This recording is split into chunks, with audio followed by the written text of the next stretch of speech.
My grandchildren refuse to visit me. Park Min-ho sat in his private hospital suite staring at his phone. 75 years old, terminal cancer, 6 months to live. And the screen showed the same thing it had shown for 3 weeks. Message read. No reply.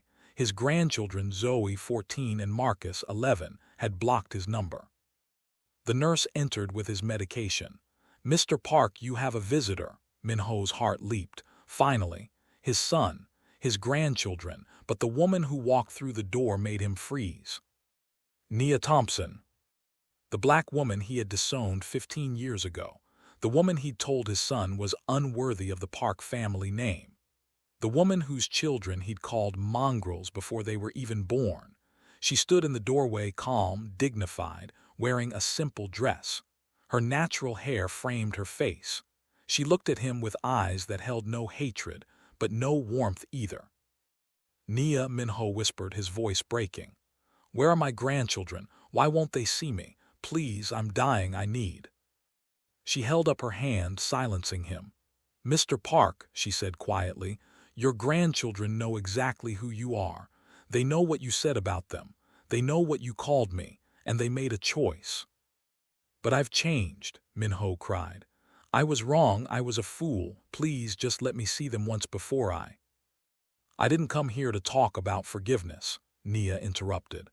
"I came here to tell you something you need to know, something I've kept hidden for 15 years. Min-ho's breath caught. What are you talking about?" Nia stepped closer, her voice steady but her eyes glistening with unshed tears. "Your wife, Grace. Before she died 10 years ago, she came to see me. You didn't know that, did you?" Min-ho's hands trembled. "Grace, my Grace came to see you." "She did," Nia said softly. "And she told me something about you, something about your family, something that changes everything. She told me the truth about why you really rejected me, and it wasn't because I was black." Min-ho's face went pale. The machines monitoring his heart rate began beeping faster. "It was because of what you are," Nia whispered, leaning in. "What you've been hiding your entire life, and now your grandchildren know too." The silence that followed was louder than any confession. In that sterile room, the weight of a billion-dollar empire collapsed under the shadow of a single, buried truth.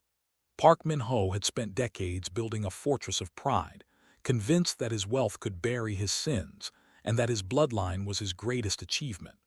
But he had forgotten one thing. Karma does not care for the balance of a bank account, and the truth has a way of breathing even when buried in a shallow grave. To understand the secret that turned his grandchildren into strangers and his legacy into a curse, we must travel back. Back to the day the perfect son brought home the wrong woman, and a billionaire realized that his greatest threat wasn't an enemy from the outside, but the reflection in the mirror. This is a story of a debt that could only be paid in truth. If you believe that the soul always remembers what the mind tries to forget, hit the subscribe button and stay with us. Your perspective is the heart of this channel. Now, the journey begins. 15 years before the sterile silence of the hospital room, the world of Park Min-ho was a fortress of absolute certainty. He was a man who believed that everything, human loyalty, historical records, and even the future, had a price tag that could be negotiated. As the head of a global empire, he had spent decades sculpting a legacy of purity and prestige, ensuring that the Park name was synonymous with an untouchable, aristocratic lineage. His son, Jin, was the masterpiece of this creation, a young man groomed to be the perfect reflection of his father's cold, calculated excellence. But the day Jin walked into the family's sprawling estate with Nia Thompson on his arm, the air in the grand hall didn't just turn cold. It became stagnant, as if the house itself was holding its breath. Nia was a woman who did not belong in Min-ho's world of marble and shadows. She was a masterpiece of presence, a beautiful black woman whose skin held the deep, warm glow of ancient earth and whose natural hair was a crown of quiet resilience. An academic with a mind as sharp as a diamond, she didn't look at Min-ho's gold-leafed ceilings with awe. Instead, She looked at the man himself with a discerning, scholarly gaze that seemed to pierce through his expensive silk suit and find the hollow space beneath. The confrontation that followed was not one of raised voices, but of a devastating, vibrating tension. Min-ho did not scream. He spoke in a low, surgical tone about cultural incompatibility and the sanctity of the Park bloodline. He used his words like a scalpel, attempting to dissect Nia's character and paint her as a mere interloper, someone whose very existence was a threat to the pure legacy he had fought so hard to protect. He hurled the word unworthy with the precision of a man who had spent a lifetime devaluing others to feel superior. However, the most chilling part of that first meeting wasn't Min-ho's outward arrogance. It was his eyes. As he looked at Nia, a flicker of something raw and primal moved behind his pupils, not disgust, but a deep, haunting terror. He wasn't afraid that Nia would ruin his son's future. He was terrified that her mere presence was a mirror. Every time Nia spoke of her own ancestors, of the strength of those who had survived and thrived against all odds, Min-ho would flinch.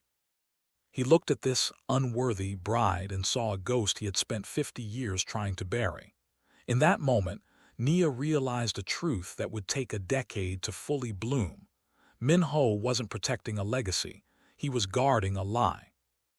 Days after that first icy encounter, Min-ho decided to use the only language he truly trusted, the language of currency. He summoned Nia to his private office, a room paneled in rare wood and filled with the scent of old money and unspoken secrets.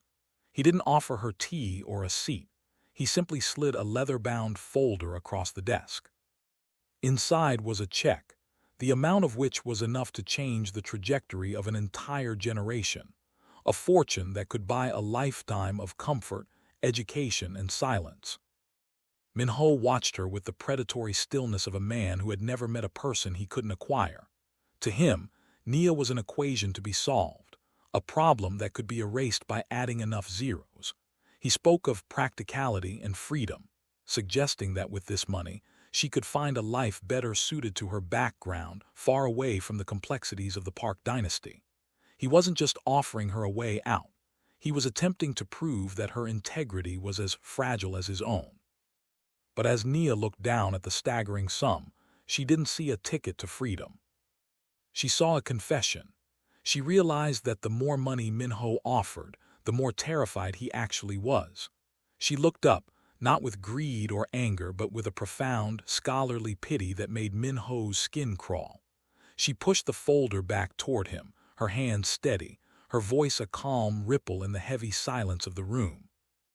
"You aren't trying to save your son from me, Mr. Park," she said, her eyes locked onto his. "You are trying to save yourself. You think if you can buy my absence, you can buy back the truth, but no amount of gold can bury what is already breathing in the dark." Min-ho's face contorted into a mask of cold fury, but Nia noticed a single, telltale sign. His eyes darted toward a small, locked safe behind his desk. It wasn't the rejection of the money that had rattled him. It was her mention of the truth breathing in the dark. As Nia walked out, she realized that Min-ho wasn't just hiding a prejudice. He was hiding a crime, and she was now the only person in the world he feared more than his own shadows. Why would a man with the world at his feet tremble at the sight of a woman with nothing but her dignity? What was Nia holding that Min-ho was so desperate to hide?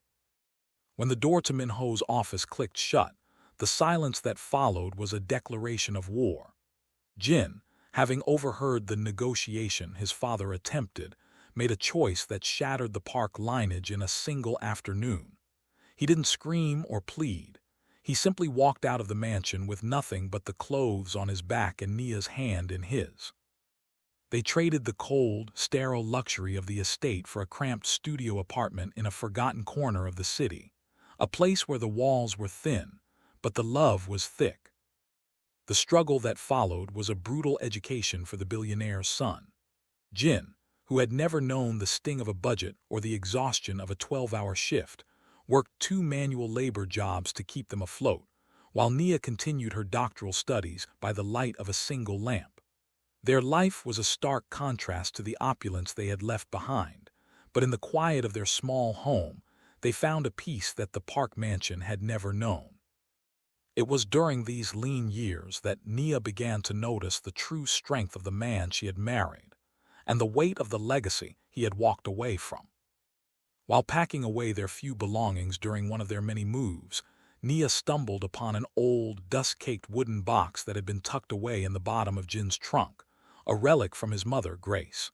Jin had kept it for years but never possessed the heart to open it, fearing the grief it would unleash. But as Nia held the box, she felt a strange, magnetic pull. It wasn't just a container of memories.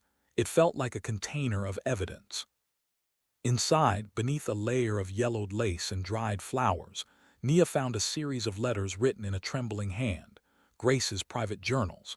As she scanned the pages, her scholarly mind began to piece together a narrative that didn't match the official Park family history. Grace spoke of a debt that could never be repaid, and a bloodline built on a shadow. Nia closed the box, a silent vow forming in her heart. She realized that these letters were her only shield against Min-ho's inevitable return. She promised herself she would never use them for revenge, only for survival. But as Nia tucked the box into a hidden compartment of their closet, she noticed a single, loose photograph that had fallen from the journals. It was a black and white image of a young Park Min-ho in a foreign land, standing beside a man whose face had been violently scratched out with a pen. On the back, in Grace's elegant script, were 4 words that chilled Nia to the bone: the truth he killed. Nia realized then that the unworthy daughter-in-law was now holding the key to a grave Min-ho thought he had sealed forever. The arrival of Zoe and Marcus brought a radiant light into the small apartment, but it also reignited the cold fury of the man in the mansion. As the children grew, they became living, breathing evidence of the union Min-ho had tried to buy his way out of. Despite their father's absence from the empire, Min-ho's shadow remained long and vengeful. He didn't just ignore his grandchildren. He used his influence to ensure the world knew they were not true Parks. The breaking point came during a high-profile charity gala where Nia and Jin were forced to attend to represent a small nonprofit. Min-ho, standing at the center of the room like a king on a throne, looked directly at his grandchildren and uttered the insult that would haunt the family for years. Within earshot of the press and the city's elite, he referred to the children as mongrels, accidental stains on a pure lineage. It was a public branding, an attempt to make the children feel small before they even knew the weight of their own names. Nia watched as Jin's spirit broke that night, but her own heart hardened into diamond. She saw the children's confusion and the billionaire's smug satisfaction, but she also saw something else. Min-ho's hand was gripping his wine glass so tightly it shattered. His cruelty wasn't an act of strength. It was a desperate attempt to drown out the voice of the truth Nia held in her closet. Min-ho thought his public shamming had ended the Park bloodline, but he didn't realize Nia was already documenting every insult as evidence for a day he never thought would come. The air in the secret room where Grace lay was thick with the scent of lilies and the metallic tang of impending death. Min-ho believed his wife was resting in her final days, but Grace had one last act of rebellion left in her weary bones. She had summoned Nia to her bedside, not as a daughter-in-law, but as a witness. Grace reached out, her fingers trembling as they touched Nia's hand. She spoke of the decades she had spent in a gilded cage, watching her husband build a monument to purity, while his own hands were stained with the dust of a stolen past. She confessed that Min-ho's hatred for Nia wasn't born from a sense of superiority, but from a desperate, agonizing sense of fear. He saw in Nia's pride the very thing he had sacrificed to become a billionaire, his true identity. Grace whispered the first half of the secret that would eventually bring the Park empire to its knees.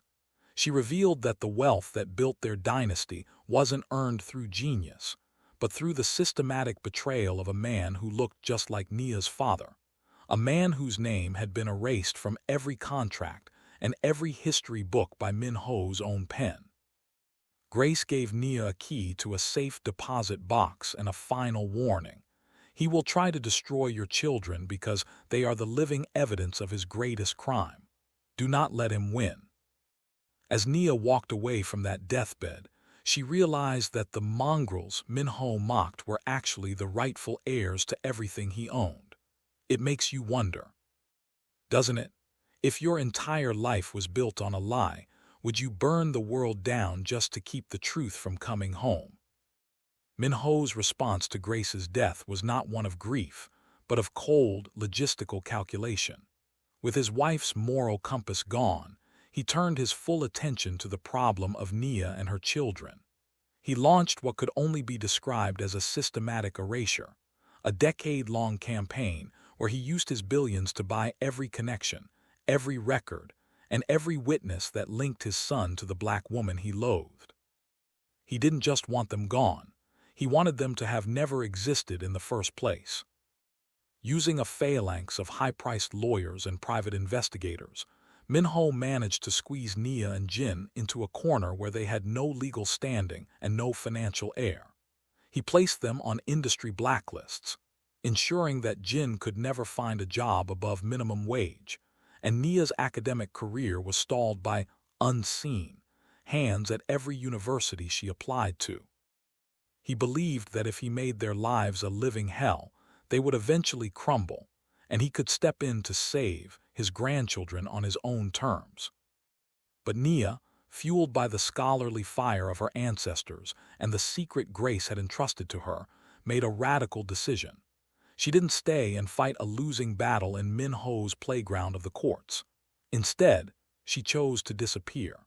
She moved her family into the shadows, changing their names and vanishing into a vibrant, supportive community that the billionaire's influence couldn't reach. For 10 years, she raised Zoe and Marcus with the truth as their armor, teaching them that their worth wasn't found in a billionaire's recognition, but in the dignity of their own heritage.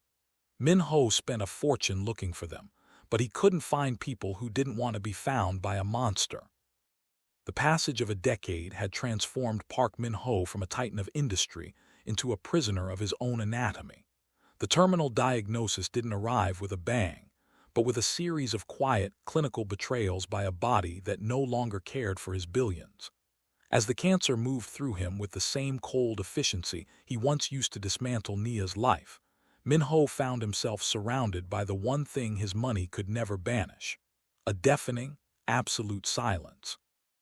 The Park Mansion, once a symbol of his pure legacy, had become a gilded tomb. His son, Jin, was a ghost who lived in the same city but occupied a different universe, and his grandchildren were nothing more than digital phantoms who read his desperate messages but refused to acknowledge his existence.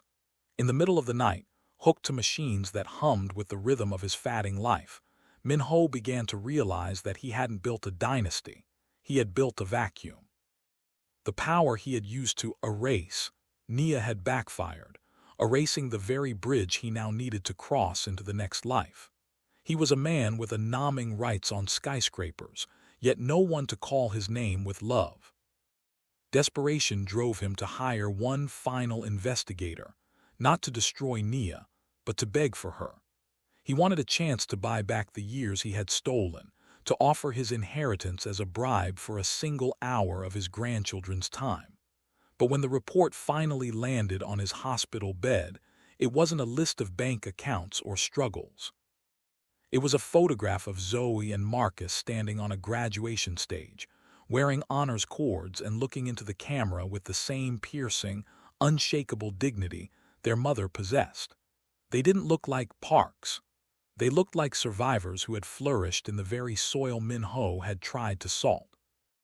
Min-ho stared at the photo and realized the most terrifying truth of all. His grandchildren didn't hate him.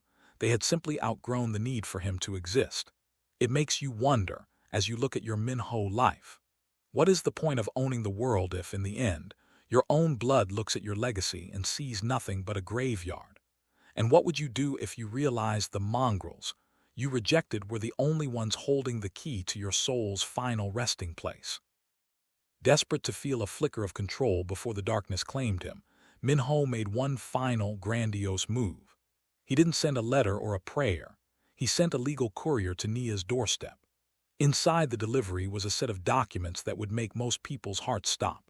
titles to a luxury penthouse in Manhattan, keys to a fleet of vehicles, and the signed paperwork for 2 massive trust funds, wealth enough to ensure Zoe and Marcus would never have to work a day in their lives. He thought he was being a grandfather at last, but in reality, he was still trying to buy a seat at a table he had spent 15 years burning to the ground. The reaction from the household he once called mongrels was a masterclass in the very dignity he had tried to erase. Zoe, now a young woman with her mother's piercing intelligence, and Marcus, a boy who carried his father's gentle strength, didn't celebrate. They didn't even open the envelopes fully. They sat at their kitchen table, the same table where Nia had worked 3 jobs to keep them fed, and made a choice that billions of dollars could not influence. They didn't want the Park inheritance. They wanted the Park name to mean something more than greed. A few days later, a small, plain envelope arrived back at the hospital. There were no lawyers, no trust funds, and no keys inside.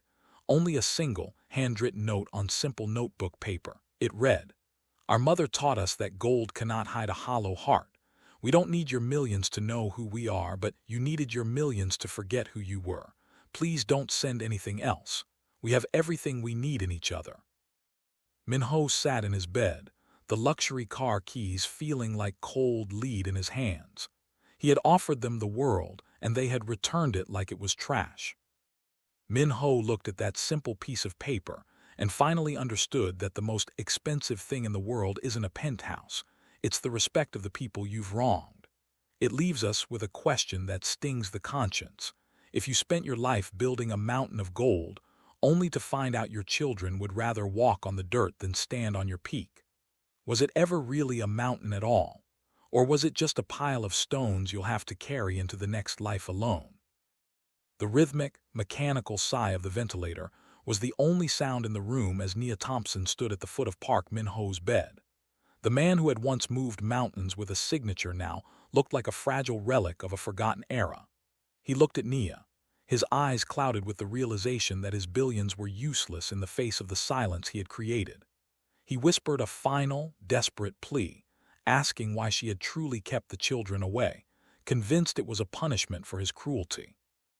Nia leaned in, her voice a calm, scholarly whisper that carried the weight of 15 years of hidden history. She told him that she hadn't kept the children away to punish him. She had kept them away to save them from the poison of his own myth. She revealed the ultimate secret Grace had whispered on her deathbed. The Park legacy was a ghost. Min-ho's own father wasn't the Korean aristocrat the history books claimed. He was a man who had fled his own identity and built a fortune on the backs of the very people Min-ho now called unworthy. The purity Min-ho had spent his life defending was a lie he told himself to justify his own shame. Nia looked at him with a profound, quiet pity and delivered the final blow. The reason Zoe and Marcus looked so much like the enemies he feared was because they carried the truth of his own blood, a truth he had tried to murder for half a century.